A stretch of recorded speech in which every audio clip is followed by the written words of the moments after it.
Welcome back to the travel series. We have Nicole Brewer. She is from the Hustle City, Detroit, Michigan, but now she resides in Oman. If y'all don't know where that's at, I'll let her describe it to y'all.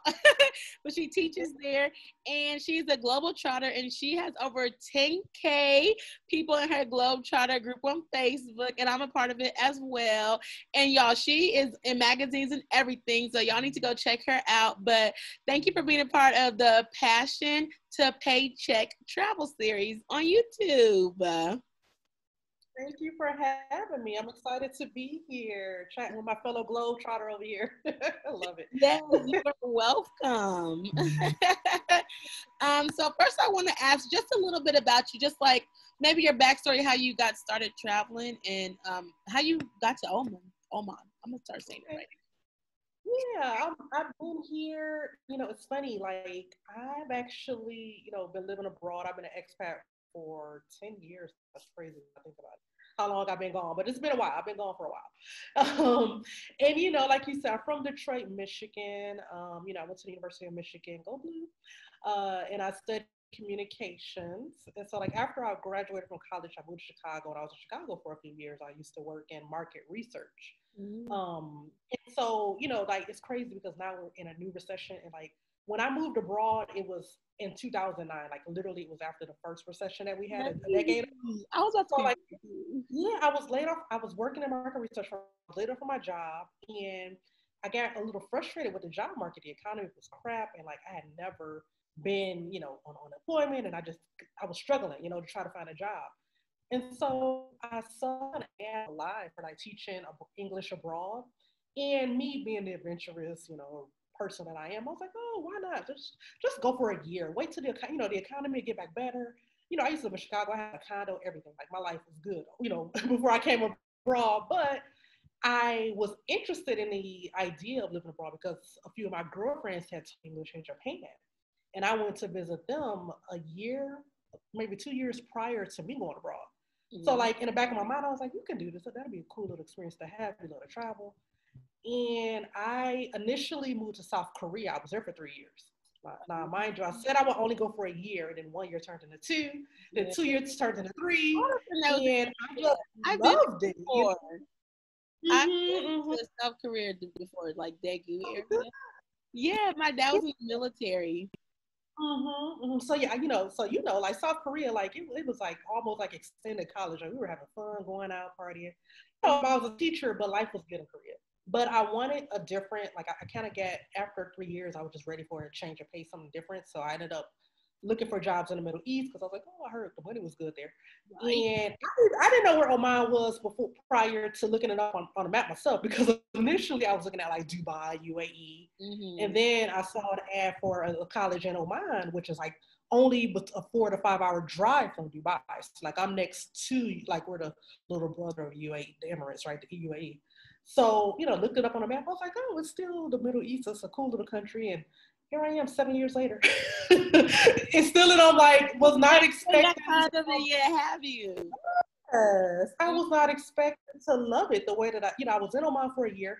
I left. I went to grad school. I actually studied abroad in Germany. Then I came back to Oman after I finished grad school. So it's been like a whole little crazy journey abroad. Yeah. What did you get your master's in?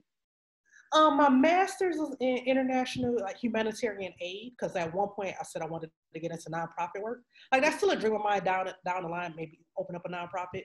But for now, I ended up coming back to Oman and started teaching again, and I've just stayed. Like it's a good life. I wasn't expecting. Oh, sorry. What do you teach? English. Yeah, so I work at a college here. I'm an English teacher. I tell people my title, I'm an English teacher by day and travel blogger by night. So I'm kind of married to you do say that. Passion, my passion to profit, making my little side hustle, my side income with travel blogging. So yes. Yeah. So how did you get into that part? So how did you get into travel blogging? It's interesting actually. Because like I have my business partner, I love the travel group. I love the Globe Trot. Like me and Renee, we started. Her. Yeah, Renee, she's in Australia and I'm here in Oman, right? So we started the blog and the group like literally the same day. Like we had this whole grand vision of like, oh, starting this big travel, community and our own travel company. So we started I Luv the Globe Trot literally a few months before. We both were teaching in South Korea together. That's how we met. Well, we weren't at the same school, but anyway, but we met just for the community there, the expat community. So we decided to start the travel community because we both were getting ready to transition out of Korea. And when you live in like in a country like South Korea, like there's a pretty decent sized Black community, right? So we're part of like, on Facebook, there's different travel groups like Brothers and Sisters South Korea. We were both, that's how we ended up meeting, like through that group. We knew mutual people. So when we decided we were getting ready to leave, we were like, we want to start our own travel community. We're two Black women like doing our thing. And we want to like inspire other people to consider this lifestyle. Like she was leaving Korea to go to Australia and I was leaving Korea to come to Oman. And so she's still in Australia, I'm still in Oman. Like we both fell in love with our prospective countries. But we started the blog and the travel group when we were both leaving our destinations, leaving Korea to come to where we are now. Mm-hmm. So that's literally how it started. Like, we've tried different things. Some things worked, some things didn't. But the blog has stayed consistent, and we've been growing the community since then. So so it's a part. So a blog is a part of the Facebook group. Exactly. So yes, so like the Facebook, we wanted to have our own travel community, but we also wanted to have the site. We've tried different things. Like we used to have a store on the site, and that didn't like really pop off the way we wanted it to. So we decided to get rid of the store, but now we're kind of like, oh, maybe we should open it back up. So, we've done different things. We've done a few group trips with the community. Like Renee's really good, like with that part. Like me, I'm more of the blogger. Like I like reaching out to hotels and writing reviews and, being here in the Middle East, like so many hotel stuff are looking for promotion. So it's like, it's been a perfect time and literally being before the pandemic, but it had been perfect time of being in Oman because right now they're really big on tourism. Like they're trying to get more people. Exactly. People are like, where's Oman? So now they've been, getting more recognition and kind of, growing there, the little brother of Dubai. So it's been a perfect time for me to be here as an expat because I'm like, I live here. I reach out to a hotel, like, oh yeah, come do a free stay for us, and we'll, write a review for our site. I'm like, okay. So, so like, I've it's been a really good time to be where I am, as an expat. So that's how that's all coming. Yes, the expat life. And so you brought up a really good point, like talking about passion to paycheck and everything like that, travel blog on the side. You said you had a partner, and so I don't really hear that many success stories with partners. But it sounds like you and what's her name again? How do you say it? Renee are doing really good, like with y'all community and growing it and bringing it up and building it. How was that starting off, or like how did you grow that to the success of what it is now? That's a good question. One of the things that I feel me and Renee have done well, like sometimes you will get a little frustrated because like you said, having a partner isn't always easy. Like we butt heads. It hasn't been all peaches and cream, but for the most part, we have that same like mentality of like, okay, what we got to do? We're going to redesign the website. We're going to redesign the website. Like at one point, we tried to build an app that wasn't very successful, but we tried it. Like we're both got an adventurous spirits when it comes to like the business mentality. And like, with me, like when I was in grad school, when I was in Germany, and her when she was on her grad program, like it was kind of nice because like I need to take a break from writing, and she would write about Australia, and then I'll write more about Oman, and so it kind of helps. Like we feed off of each other. When we first started the site, we would have strategy. We had brain, like even coming up with a logo. Like we literally. We had meetings for hours, like when we first starting out, just like, okay, we're going to do this, we're going to do that. And we were planning. And so like, both of us being like business savvy minded, it helps. Like we kind of pushed each other. And sometimes like I'm a little more fearful when it comes to like doing certain things, or they like, let's just do it. And then the opposite, like she's a perfectionist in certain things. And I'm like, girl, let's just put it out. So like we vibe well when it comes to exactly when it comes to things like that. But like I said, it hasn't been perfect. We butt heads, but we've always made it work. And it's nice because it's like people like, oh, no, go to business with your friend. Me and Renee, we were friends before anything else. So like, I'm like, thank God, like 7-8 years later, we're still making it work. So I'm like, okay, I'm grateful. It could have been left, but we're still rocking. So this is a question that I ask everybody. How many countries have you been to, if you have counted?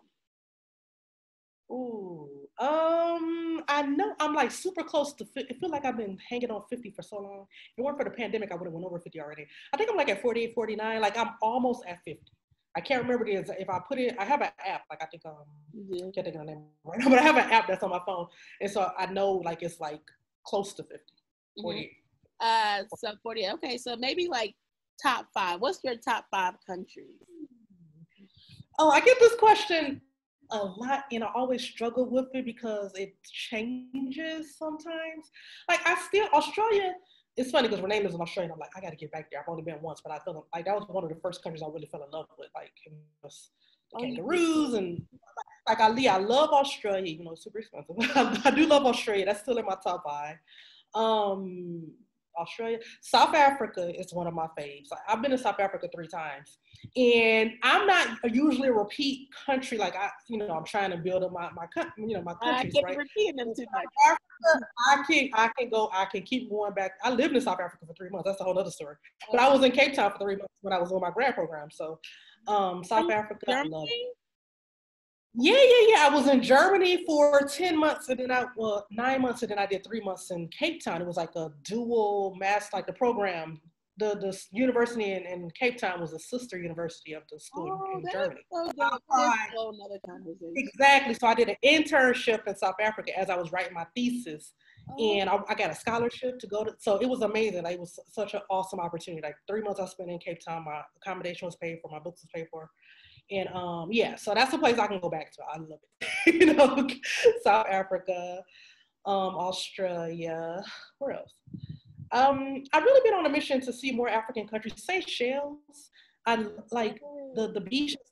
Girl, the beaches there. That was one of those places when I was there. And I was just like, oh, you can live an island lifestyle like this. This is what's up. You know what I mean? Like I fell in love with it. I was only there for like 4 or 5 days, but I loved it. I was like, you need to go back. So that's another one.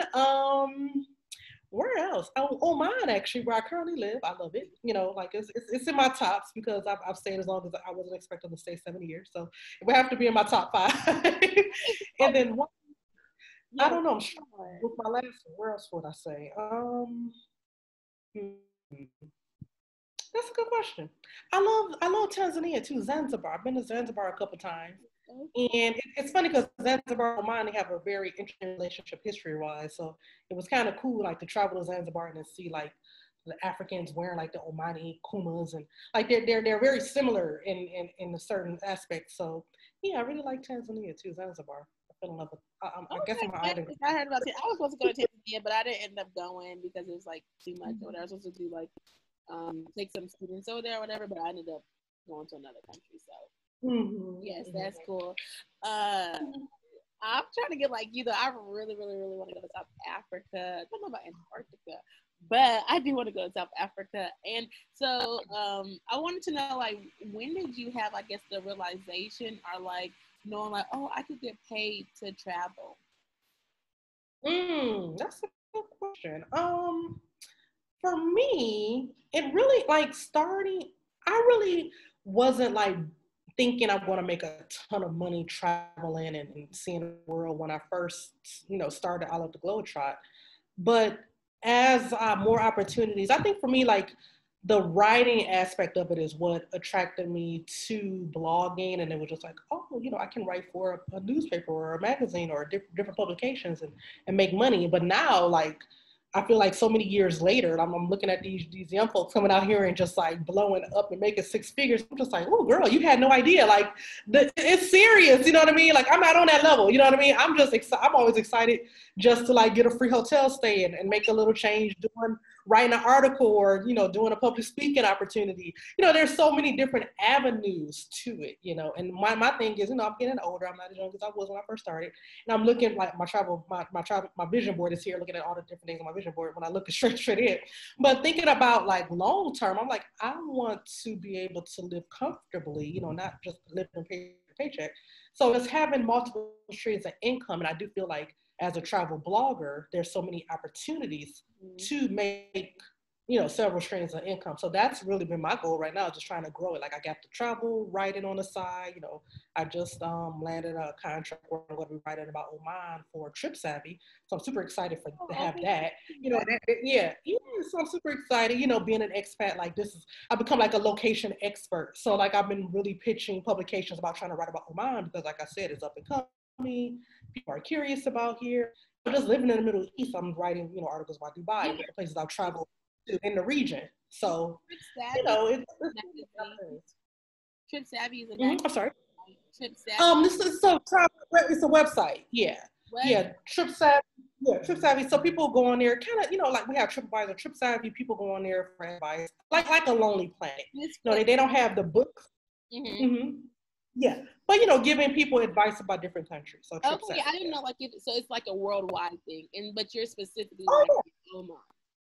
Exactly. So they asked me, like, I wrote an article about Oman because they didn't have much Oman content on their site. I pitched them, with everything that's happening. Not like, I know, are you familiar with like the Black Travel Alliance, like that community of, so like literally I saw how that came about. Like I saw Trip Savvy have made a statement saying that we're looking to collaborate with more people of color, and and there was we want you guys to hold us accountable, like we know that we don't have enough basically minorities on our staff, and if you have any idea, and I saw this on Instagram, and I reached out just randomly, like I went on their site, I was like, they don't have any Oman. Literally, I did my research, I looked on their site, I saw they didn't have any articles about Oman. I was like, okay, well, let me reach out. I sent them a pitch. Literally, I sent them a pitch. 20 minutes later, the editor wrote me back, and she was like, I'm so happy that you reached out. She said, we were looking for somebody in the Middle East. So I was just like, I'm your girl. So like literally I wrote my first article for them, and they loved it, and they were just like, they brought me on board, and that was that. Yes, so, opportunities. You got to be ready for when the opportunity arrives, and you got to be able to pitch yourself too. So I think that's really important too. You got to be like, let me go look. I know people have more followers than me and different things, so I don't even really try to get up in there because I already know they're gonna be like, well, you ain't got 10K. I'm like, oh, sure, don't got 10K followers. But don't sell yourself short though, because that's the thing about it. Like even it wasn't about like my followers. They just was happy because I built up a track record. Even with the blog, like I sent them some articles that I had written. They weren't really even concerned about the numbers. It was the content more than anything. So that's what I say. For me, I've been fortunate because opportunities like something like that literally didn't land in my lap. I made it happen. But still, like seeing, you know what I mean? Like, you got to be open to when you see something like that. Like me, I think that's like we were talking about, before being a Detroiter, just like I have that mentality of all I can do is say no. So I might as well just try and just see what happens. And that has gotten me really far when it comes to like being a travel blogger, because I'll reach out to like a Kapinski, I'll reach out to like a 5-star, 7-star hotel just for the heck of it, just to see what they say. So a lot of times they'll say no, but I've gotten lucky, gotten some yeses. So I'm like, oh, let me just try. You know what I mean? Like that's really my mentality. All they can do is say no, but at least I know I tried. Now, I'll come back later when, like you said, try again. But yeah, that's what works for me. all they can say is no, honestly. So I think that's really good too. And so just thinking about people who I know, like everything going on, people can't travel. People are going to be ready to travel. People might want to start their own travel blogs and everything like that. So I just was like, I think it's really important to have that conversation. Since we can't travel, we can just talk about travel, and, so do you ever come back to the United States? Like, are you okay? You come back like once a year, or once every couple years? Yeah, I should be. I'm not. It's heartbreaking with this pandemic. I should be in the USA right now with my family. Like I come back, that's the beauty. And that's why I love being a teacher, because, part of me, I wasn't planning on staying teaching English abroad as long as I have, but I've made this really amazing life of like, working and doing travel blogging part-time, and then being a teacher, you get summers off. So usually I have like 60 days in the summer to travel. And usually I'll spend at least a couple weeks of that traveling about, and then I'll come back to the States and spend like at least a month and a half home with my family. Well, this summer with the pandemic, I didn't go home because, for one, I couldn't afford to put me or my family at risk, picking it up, the virus up and bringing it home. And then two, being an expat, like they have repatriation flights. So people who are leaving Oman, like forever, like they're like, okay, I'm walking for my job. They have flights. You can go back to the States, but it's not easy. They're super expensive for one. They're like double the price. You can, go to UK. Then from the UK, you got to figure out how to get a flight back into the States. But there's only like a handful of flights, so they're super expensive. And then if I leave Oman, I may not be able to get back in because of the pandemic. So this is the issue for me. It's like, oh yeah, I could have went on a repatriation flight somewhere to London or one of the few places that accept Americans. But I wasn't willing to take that risk because this is my livelihood. Like, this is my job. So I was like, I'll just stay. This is my first summer in 10 years not going home. So this is tough, yeah. That's crazy. And how have Mm-hmm. you been dealing with it? Have you been doing like Zoom, FaceTime calls, or? A whole bunch of conferences, Zoom calls. You know, I had like a call last weekend. You remember like I was going to talk to you last weekend. I had a call for a couple of my girlfriends back in the States. Like we've been scheduling monthly calls, just like catch-up call, which has been really nice. You know, and for me, it's like, well, I'm abroad anyway, so it's nice because the people that really do want to make an effort to be in my life and stay in contact, they make the effort. But now it's even more so because they're like, Yeah, you didn't get to come home this summer. You know what I mean? You're away from family. So, I keep myself busy writing. Well, I need to do better. I haven't blogged in a while, but yeah, I okay. should be. The struggle has been real, like getting back into that. But now I got the trip savvy these assignments, so so I'm keeping myself busy. Like I've taken courses. I've taken a couple of courses, like a hospitality We course. took I that took a course couple months. together. I took that Oh, course. yes, FAU. It's gonna work one day. I don't know when it's gonna come through, but I see you put that on your LinkedIn. I said, about to do that too. I don't even know what. Right, exactly. Building up that resume. I was like, I can't travel, so like you said, I might as well learn something in the meantime, reading. Yeah, so I'm just trying to keep myself busy. But honestly, it's like this past, being a teacher, my summer vacation is kind of winding down. And so I've been kind of like, okay, Nicole, give yourself a break. Like, even though I haven't been able to travel, I haven't left Oman. I've done a couple staycations. Like, I've gone to some nice hotels and just kind of, I needed water is therapeutic just to go to a pool and like, so go to the beach. Like, so I've done a couple staycations this past week. My holiday is kind of winding down. So that's been my summer break, just getting out of my apartment because I was kind of going a little stir crazy. So you got to do what you got to do. Definitely. Yeah. That's cool though. Yeah, I know it is. I know teaching and stuff like that. That's one thing because you do get summers and stuff like that. But now, like things going virtual, going back or whatever. I don't know what they're doing in Oman.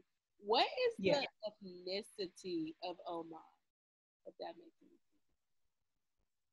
I'm sorry, you were breaking up. Can you repeat the question? Ethnicity, like of Oman. Ethnicity? Yes. Mm-hmm. Oh, okay. Yeah.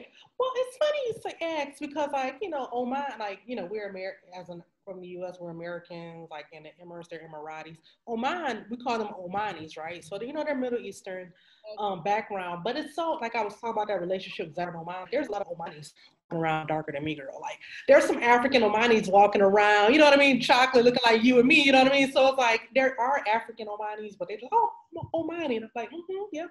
You got some Zanzibari down, and like I know there's been some dabbling going on. So like and it's so beautiful. Like even I had to go to the bank the other day, and the lady at the bank she was like, "Oh, hello, sister," and I'm like, just like, "Oh, hi." Like they do that a lot. Like they're if she wasn't like dark like me or anything, but she's like they call each other brother and sister. So it's like even though they're Middle Eastern, it's a vibe. Like it feels kind of African-esque to me here, and I think maybe that's part of the reason I like it a lot.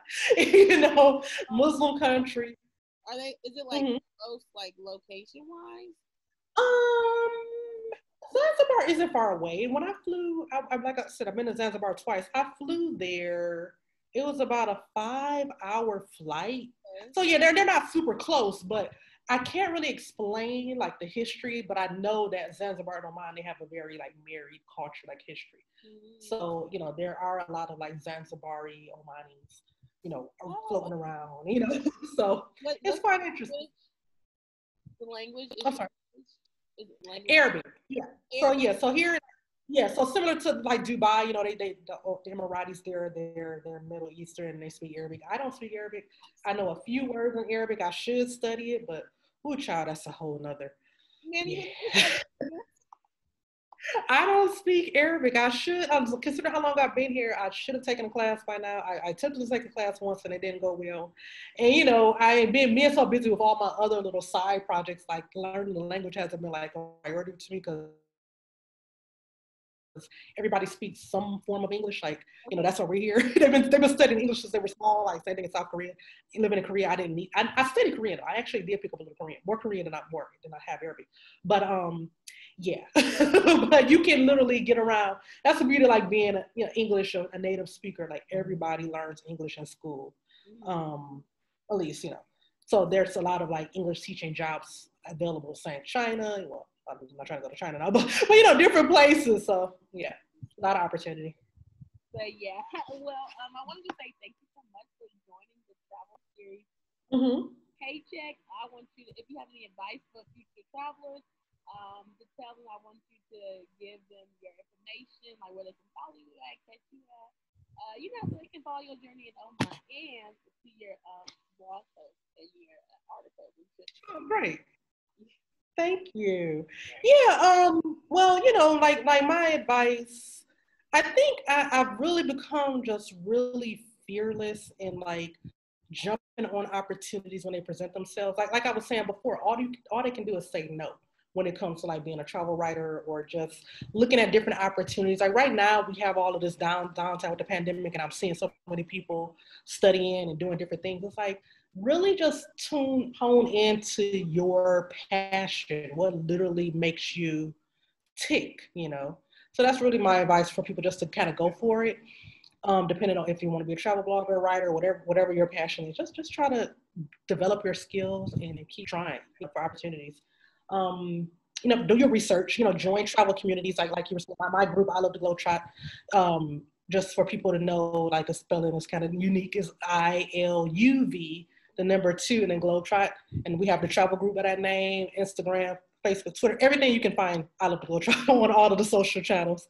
And so, but definitely join Facebook travel groups and connect with expats and people, and really just follow people, because like for me, if the wheel ain't broke, like, Mika the Traveler, Ernest White, these different people that were my mentors, are people I look up to. It's so awesome. Like I literally I met Ernest before. Still haven't met Onika. We've been friends on Facebook for years. And it's like, at one point, she's like, one day we're going to meet. So it's like, well, she came to Oman. I was in the USA. No, that's the thing about travelers. We're always gone.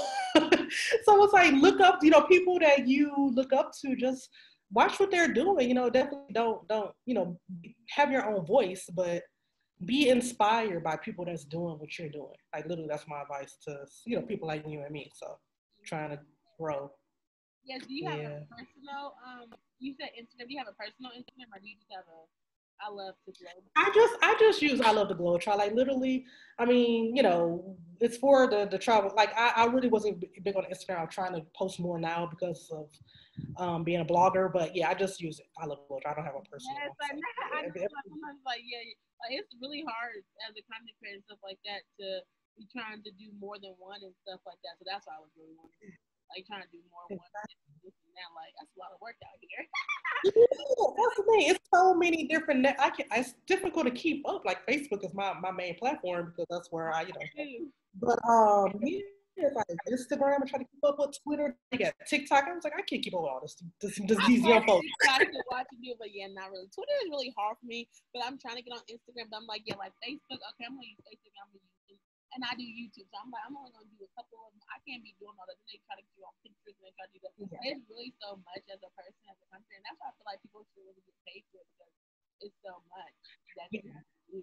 It's so much you have to put time into as well. Yeah, and that's the thing. You got to focus on what your strong suit is too. Like for me, like like you said, me and you were very like passionate about going to community, having contests and doing different things to get the numbers up. So it's like once you see you have a success in one, like some people, like you got people who got like 20,000 followers on Instagram, and then they have like 500 on Twitter. Like so, sometimes you just got to focus on what your strong suit is. If YouTube is your strong suit, focus on growing YouTube. You know what I mean? Just focus on what do you. You know what I mean? They don't try to follow and do everything. It's impossible. Yeah. I'm like, I have a blog, but I like to blog more. I like to show it more. So that's what I'm doing. And also, I don't know if you follow other money, but sometimes it's okay to like have, like, spread out whatever. Like, you're not going to get 20K on every single thing unless you're like, exactly. It's okay to spread around different things. Like, people see different things all the time. So it's okay if you do have a Twitter. I do have a Twitter, and I posted something. I asked one, you like blew up, but like, it's okay if you get more things on Facebook. Like, you can just show, honestly, you can just show a variety of it or whatever. So I'm like planning to like, okay, I might not be at 10K on Instagram right now, but I'm gonna get there. Like, I can like 5,000 people with all my different platforms. So it doesn't mean yeah. You have to get on Instagram. Doesn't mean like there's not other people on the different platforms. Exactly. Yeah. So definitely, definitely so excited. Definitely glad that you could join on this. So yeah, thank you all for listening. Hopefully you all enjoy. Y'all have a great day.